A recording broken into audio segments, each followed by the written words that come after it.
Welcome to the Rise and Thrive Chronicles broadcast, sponsored by Great Works. Thanks for joining us today for our podcast. And today in our graduation series, we have a conversation with Keyshawn Lee. And he's going to talk about his journey from grade 9 to 12 and everything in between. His mother is here as well, and she will also kind of help listeners get an even better understanding of the trials and triumphs of this journey from ninth grade to 12th grade. And so, without that, further ado, we will introduce our guest, Mr. Keyshawn Lee, who I was originally introduced to him while he was at Titantown. I spent some time there, and now he's here today to talk about some of the events from how he was able to overcome some obstacles. So you don't want to miss what Key Lee has to say. So let's start at grade 9. What was life like for you as a ninth grader? Um, I wasn't worried about nothing in life, but it was good. Good luck, a lot of good times. All right, good times, a lot of friends, Yeah, a lot of doing, what you wanted to do, yeah, school, pretty much. Okay, so then you finished ninth grade, right? yeah, And then 10th grade, you finished 10th grade. yeah. Okay, so what happens in the summer of 10th grade? I got ran over by a car, Okay, well, what were you doing riding a at the time? bicycle. Okay, you explain more about it? I was on, I was on house arrest at the time, and my probation officer had just left. I got mad, left. Then that's all I remember. Mhm. So I'm wondering, like, do you remember like the thoughts and opinions of your family at the time? Do you remember any of those things? No, sir. Okay. Did you receive a lot of support from the community? Before, Yeah, before or no, during? they did during, Mm-hmm. after the fact, Mm-hmm. but nobody really rocked with me before it. Yeah, let's understand. Um, so was going through the events. So you got hit by a car. Did they say what the diagnosis was? No, sir. Okay, so you didn't really actually get to hear like broken leg, broken arm. Nah, they said my C2's broke and my spine. Mm, Yeah. okay, C2 and spine. So wow. So that puts you in the hospital for an extended amount of time. So how long were you in the hospital? From August 31st, no, August 29th to February 14th. Wow, that's a while. That's a while. Most people spend a week there. So it looks like the damage or the injuries you had were very Severe, significant. yeah. And So then they sent me to Charlotte, okay, so you left from here to Charlotte. and you just got sent to Charlotte. So what happens in Charlotte? Rehab. Okay. So while you're going through rehab, what was going through your mind? Honestly, I really don't remember. Okay. Do you remember visits from your family members? Do you remember No, anybody to come visit you? no, sir. Mm-hmm. I remember, look, after the accident, Mm-hmm. What did you remember about that? after my friends was coming over. Mm-hmm. Okay. So what kept you going? I mean, you're not at school anymore. You're in the hospital for like 6 months. What actually kept you going during the whole time? You may be honest, I don't know. It was something. Was it that your mom came? That Yeah, the entire community was praying for you. The things they put out says, "Pray for Keyshawn, pray for Keyshawn." It was like notes everywhere, and certain much people, love. huh? There's love. Yeah, certain people will bring different things and talk about, your progress. How is he doing? He's over in Charlotte. So, we figure at the hospital you're in good hands. Speaking of which, did you get any extra support from people in the hospital? Anybody that you want to make a shout out to? Yes, sir. Dr. Paulson for sure, and then my other doctor, Dr. Kravitz, and they worked on me all night when I got ran over. Mhm.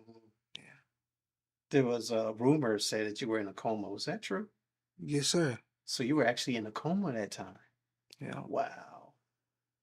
Amazing. So somehow or another, you had to have some type of a positive attitude to be able to deal with that and keep going.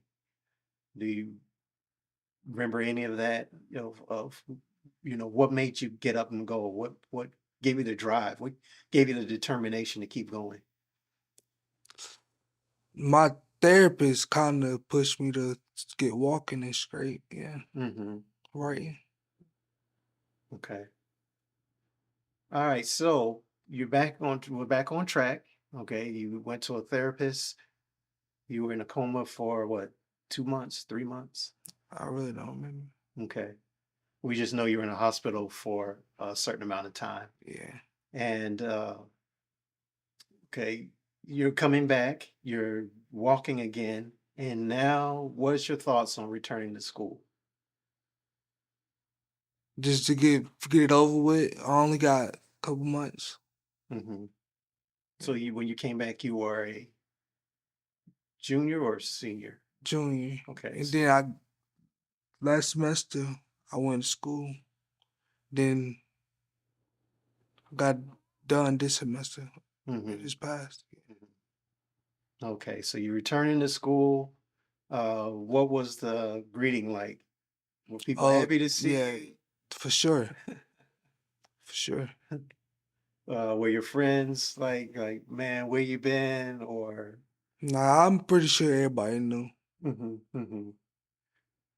So did anybody like come and like give you hugs or something, Yeah. or just now I know you from a freshman, so you always had a crowd of people around you. Yeah. So you were always very entertaining. So when you went back to school, did you still have that same Yeah. energy? That's crazy. Yeah. Yes, sir. You still had the That's same energy, crazy.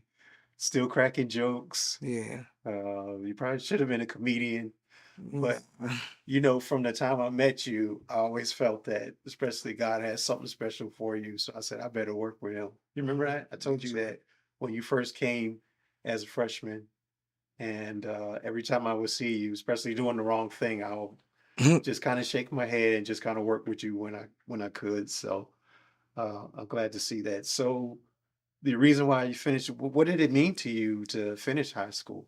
You can't do nothing without the high school diploma. Okay, that's for sure. So can you tell me about some of your dreams now? That what some of your goals that you have? The What you? go back into school for truck driving or welding. Mm-hmm. I'm depending on truck driving though. Mm-hmm.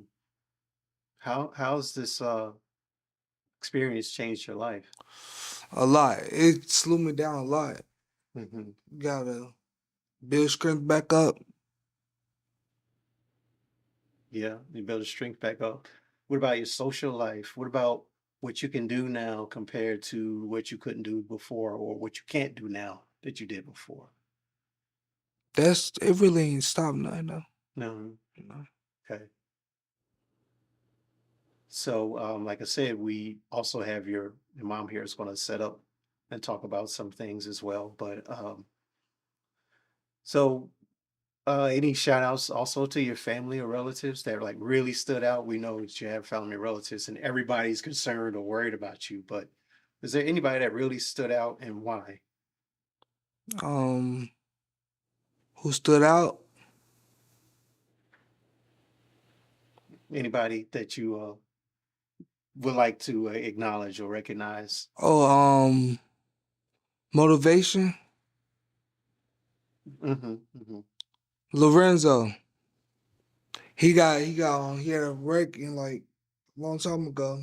mm-hmm. He shook back. Is anybody else? My mom What did she do? kept me, made sure I was straight. Hmm. She never gave up. No. What kind of encouraging things did she say to you? I don't know. You gotta, whatever people say, it's just words, stuff like that. Just go through it. Mm-hmm. I hear you. That's fantastic. So what are you doing now? You say some of your goals, welding, truck driving.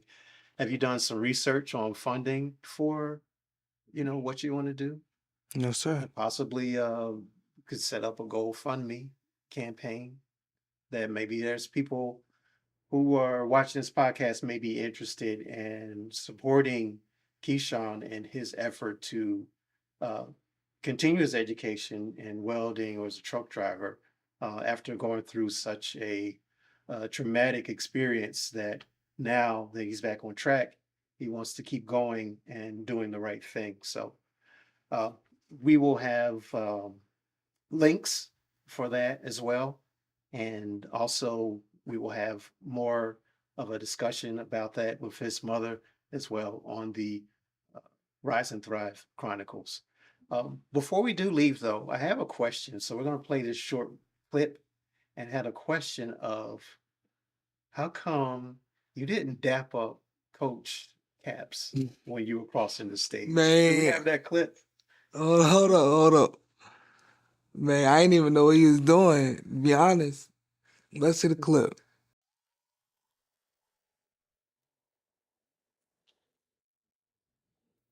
And he's like waiting for you. He's that he shakes his head, and you didn't dap him up. What was that? Man, honestly, I don't even remember. I don't know what he was doing. You weren't looking at him at all. Nah, I I see. wasn't paying attention like that. That's crazy. Were you just thinking about Walking through the yeah, city, yeah. You think about walking. get up out of First, there. first you're thinking about not falling. Okay, that's first. Nah, You're going up the steps. You don't want to fall, going up or down. And then, I mean, it must have came to your mind that, man, look at all I've been through. yeah, And it looked like a time. I mean, you're in a coma, you're in the hospital for 6 months. It doesn't look like you were going to even, Carl, get out of yeah, there. Yeah, you're not going to even graduate. You're not even going to be able to go back to school. right. And so here you are walking across the stage. So I'm like, what's going through your mind at that time? I did it. I did it. I did it. All right. So that's all the questions and the time that we have today. Thank you for listening and watching because we have both. And we appreciate you. We appreciate Keyshawn. And we hope to support him on his journey to whatever he's going to do next. And we thank Yes, his sir. family. We thank you.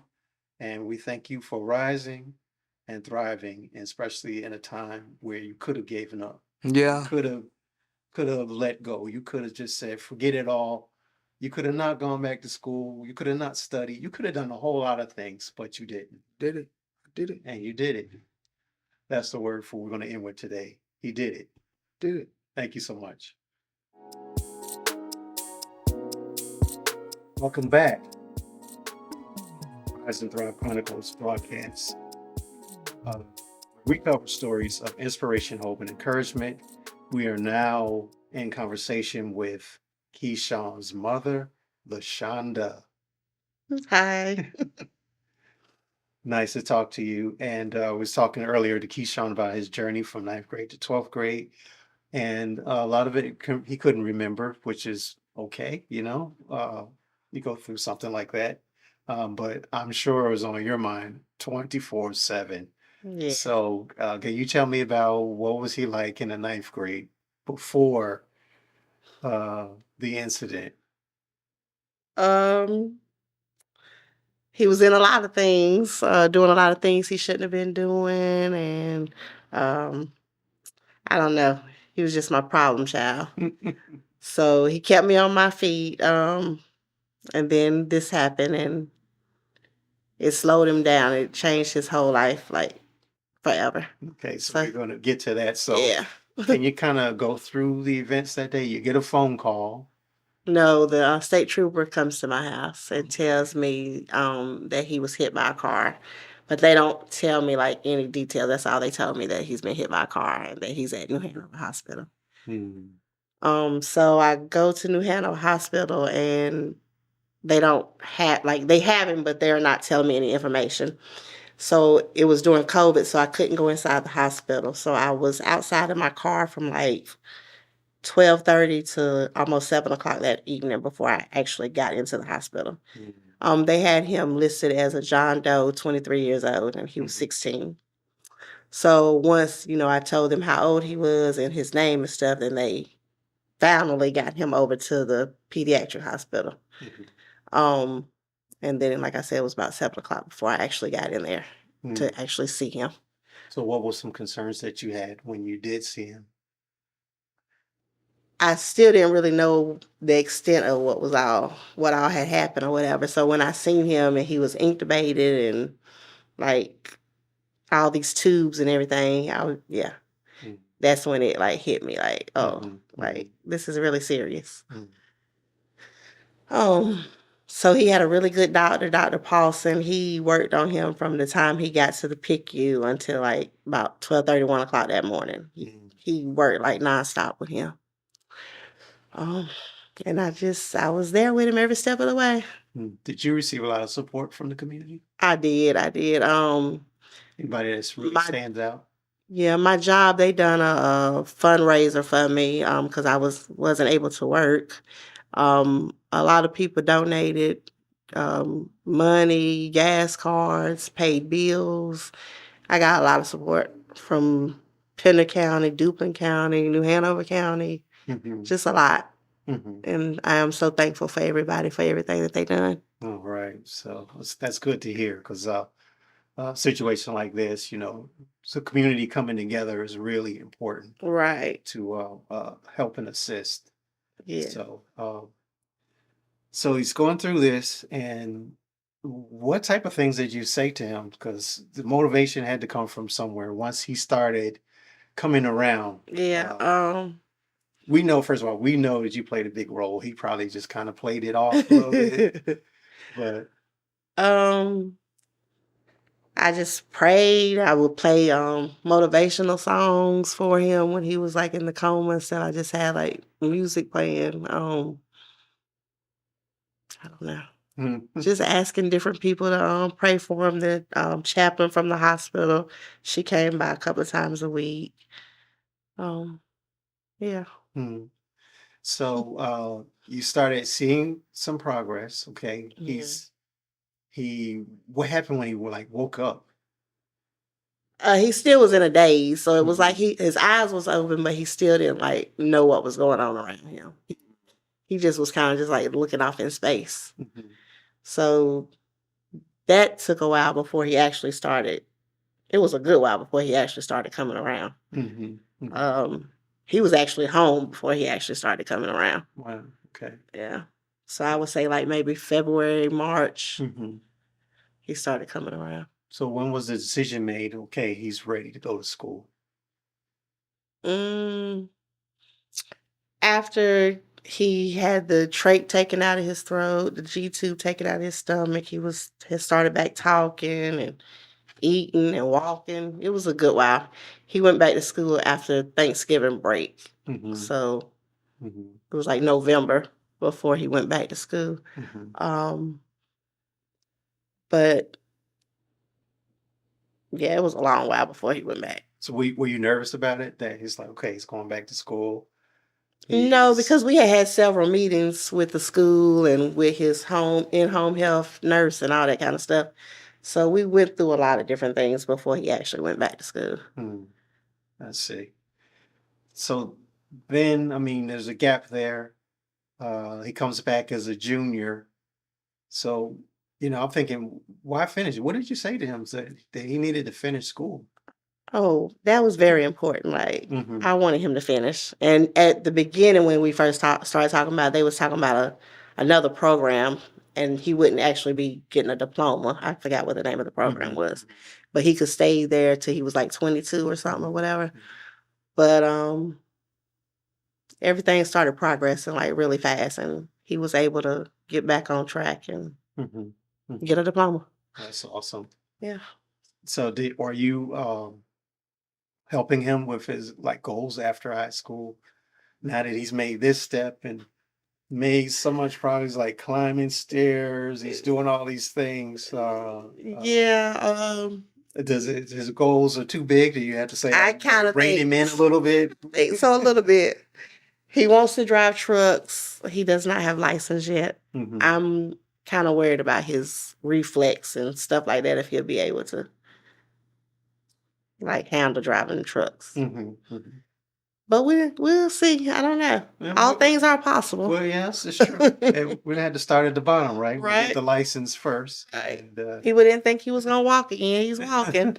They didn't think he was gonna finish school. He finished school, so he may become a truck driver. that's true. That's true. For Keyshawn, doesn't seem like there's any limits. So he's gonna. If you tell him he can't do something, he's definitely gonna try to prove you wrong. So, this entire experience, what would you say to a mother out there who's like just going through this? Oh wow.